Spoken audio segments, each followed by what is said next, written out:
Turkey is the real problem. And I would be having a real lockdown conversation with Erdogan and letting him know that he's going to pay a heavy price for what he has done.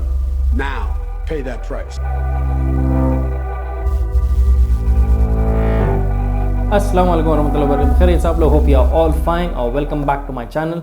आज का topic रहेगा current जो America का president elect हुआ बहुत बड़ी majority के साथ, जिसका नाम है जो बाइडेन, और टर्की का जो प्रेसिडेंट है जिसका नाम है एर्दोगान। ये दो के बीच में अब आगे जाके हालात कैसे होने वाले। कई लोग बोलते हैं कि टर्की और अमेरिका के रिलेशंस बहुत ही एक क्रूशल स्टेज पे आने वाले हैं, बहुत ही टेंशन्स आगे जाके अब क्रिएट होने वाले। तो देखते हैं इस वीडियो में आगे कि कैसा जो बाइडेन की विक्ट्री एर्दोगान के लिए एक बहुत बड़ी आज प्रॉब्लम बन गई। और सिर्फ एर्दोगान ही नहीं, कई सारे मिडिल ईस्ट के कंट्रीज जो साथ में हैं। तो टर्की के खिलाफ क्यों बाइडेन का स्टैंड रहेगा। 2023 में 2023 में टर्की का जो लॉयजन एग्रीमेंट है उससे क्या रिलेशन है और क्या बाइडेन को वाकई इस वक्त बिठाया गया ताकि वो इस चीज पर एक्शन ले एर्दोगान के खिलाफ। देखते हैं आगे वीडियो में।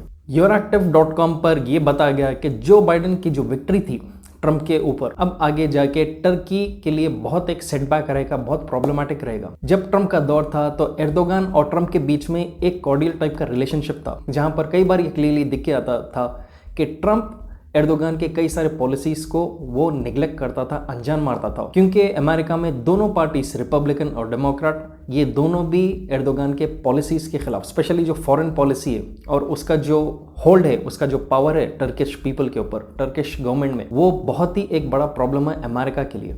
लेकिन ट्रंप जीतने के बाद ट्रंप का और एर्दोगान का एक ऐसा अप्रोच था कि ऊपर से दोनों लड़े वैसा दिखता था, पर अंदरूनी दोनों एक दूसरे के अंडरस्टैंडिंग में थे। क्योंकि हालात ऐसे हो गए थे आगे कि एर्दोगान के कई सारे जो पॉलिसीज थे वो नज़रअंदाज किया गया था अमेरिका की तरफ से। क्योंकि अमेरिका की आदत एक ही है, क्योंकि करंटली वो सुपर पावर है, हर कंट्री के बीच में वो अपनी टांग अड़ाता है, और यहाँ पर कई सारे उसने चीज़ों को अनजान मारा था। लेकिन ऐसा ही नहीं, जब ट्रंप का दौर चल रहा था उस वक्त भी एर्दोगान टर्की के खिलाफ बहुत सारे क्लैशेस हो रहे थे। यूरोएक्टिव पर दिया गया कि टर्किश अमेरिकन रिलेशनशिप जो थे उसमें कुछ क्लैशेस ऐसे थे, जैसे कि टर्की ने जो इंटरवीन किया था सीरिया में अमेरिकन एलाइज के खिलाफ, जो थे सीरियन कुर्द, वो एक बहुत बड़ा प्रॉब्लम था उस वक्त अमेरिकन गवर्नमेंट के लिए। लेकिन कई सारे पार्टी के लोग, खुद ट्रंप के भी जो पार्टी के लोग थे, वो लोग शॉक हो गए थे जब ट्रंप ने नजरअंदाज कर दिया था और एक्सेप्ट कर लिया था एर्दोगान का मूव, जहां पर सीरिया के कुछ हिस्सों को एर्दोगान ने टेक ओवर कर लिया था।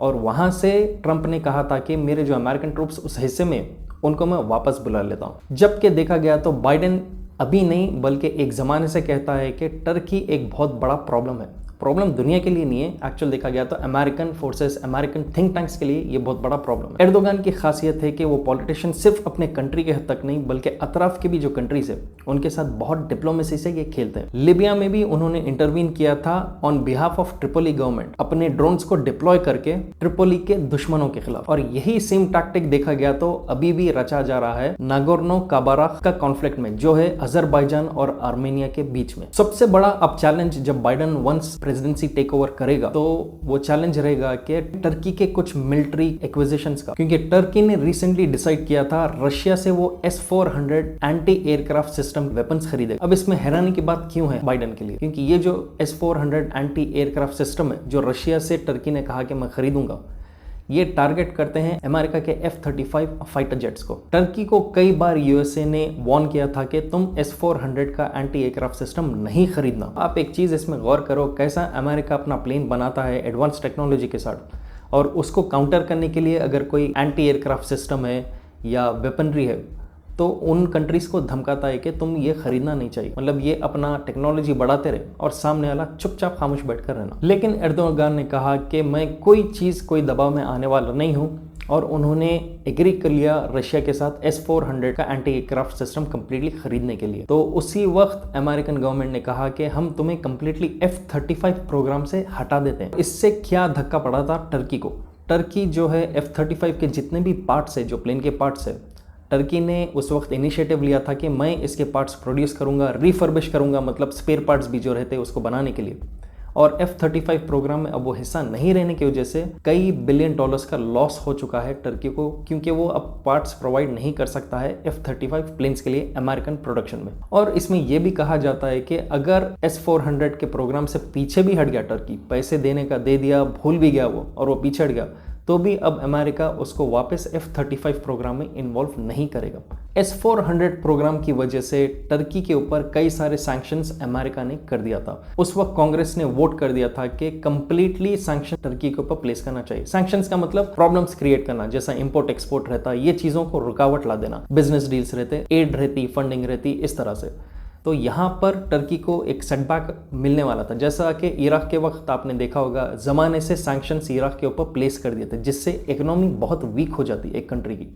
तो अमेरिका का कांग्रेस ने कहा कि हम सैंक्शंस अब इस पर प्लेस कर देंगे। जब अमेरिका कहता है कि सैंक्शंस प्लेस करना चाहिए, तो अमेरिका के जितने भी एलाइज है, जो साथ के दोस्त कंट्रीज है, ये सब भी अपने अपने कामों को रोक देते हैं उस कंट्री के खिलाफ। तो उस वक्त एक ही आदमी ने उस सैंक्शन को कंप्लीट होने से रोका, और वो है उस वक्त का प्रेसिडेंट डोनाल्ड ट्रंप। क्योंकि ट्रंप देखा गया तो वो बिलीव करता था डिप्लोमेटिक रिलेशंस और बिजनेस डील्स में।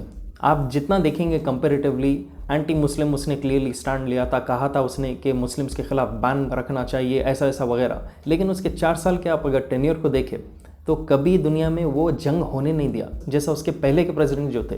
हर बार आप सुनते थे न्यूज़ में नॉर्थ कोरिया पे जंग होने वाला है, चाइना के खिलाफ जंग होने वाला है, मिडल ईस्ट में जंग बहुत ये लोग करने वाले हैं। और आपको जैसे पता है बहुत सारे जंग के तमाशे हुए थे कई सारे मिडल ईस्ट के कंट्रीज़ में उन लोगों के दौर में।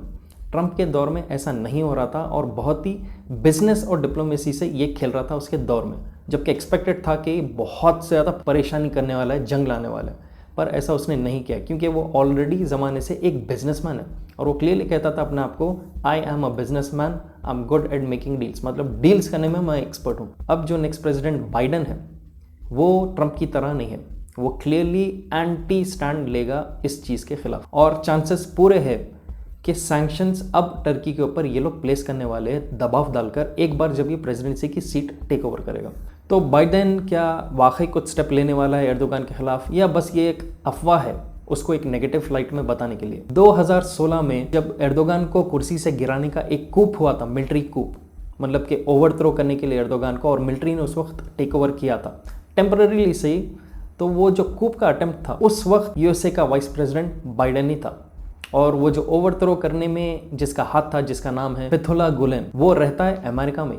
ये टर्की कई बार कह चुका है कि गुलेन का ही इसमें हाथ था और उनको पता चल गया, और अमेरिका यही कहने लगा कि प्रूफ है तो बता दो हमारे पास। तो टर्की ने कहा कि इन्वेस्टिगेशन तुम लोग वैसे भी करोगे नहीं, क्योंकि तुम लोग उसको पनाह देकर हैं वहाँ पर। तो ये एक फेल्ड अटेम्प्ट था एर्दोगान को ओवरथ्रो करने के लिए जब बाइडेन खुद पावर में था।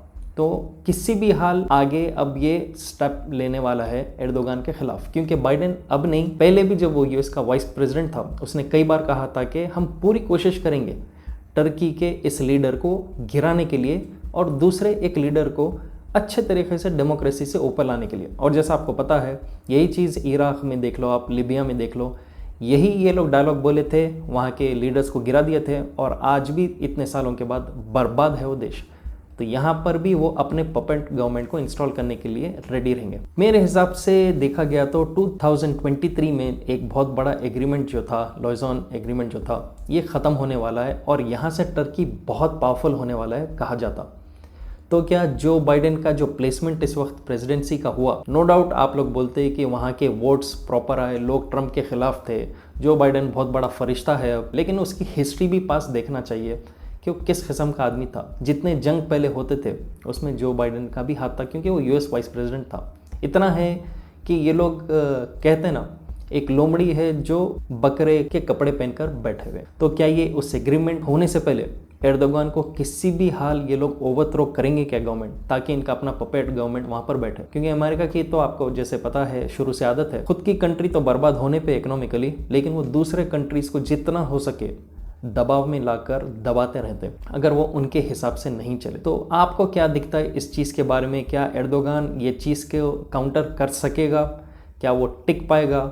या जो बाइडेन वाकई कुछ मिडल ईस्ट में फसाद करके, ये लोगों की आदत है, डायरेक्टली ये लोग नहीं करेंगे, वहाँ पर फसाद करके उन्हीं के ऑपोजिशन वालों से उनको लड़ाकर एर्दोगान को सीट पे से ओवरथ्रो कर देंगे। 2016 का तो अटेम्प्ट फेल हो गया था, जिसमें मिडिल ईस्ट के कंट्रीज भी इन्वॉल्व थे एर्दोगान को गिराने के लिए, तो क्या इस वक्त बाइडेन को खुश करने के लिए वही मिडिल ईस्ट कंट्रीज बाइडेन का साथ देंगे एर्दोगान को कुर्सी से हटा देने के लिए? देखते हैं आगे आगे हालात कैसे होते हैं और कितना ये दो के बीच क्लैशेस की वजह से इनोसेंट और मासूम जो सिविलियंस है उनकी मौत होगी, अगर ऐसे किस्म के, अल्लाह ना करे, ऐसे किस्म के जंग छोटे छोटे शुरू अगर हो गए। आप अपने हिसाब से ओपिनियन अपना कमेंट कीजिए नीचे कि आपको क्या दिखता है इस चीज़ के बारे में और हालात कैसे होंगे आगे। और अगर आप नए मेरे चैनल पे make sure to subscribe, comment कीजिए आप अपना ओपिनियन और इस वीडियो को जितना हो सके शेयर कीजिए। जब तक फिर I will be back soon again, take care and अल्लाह हाफ़िज़।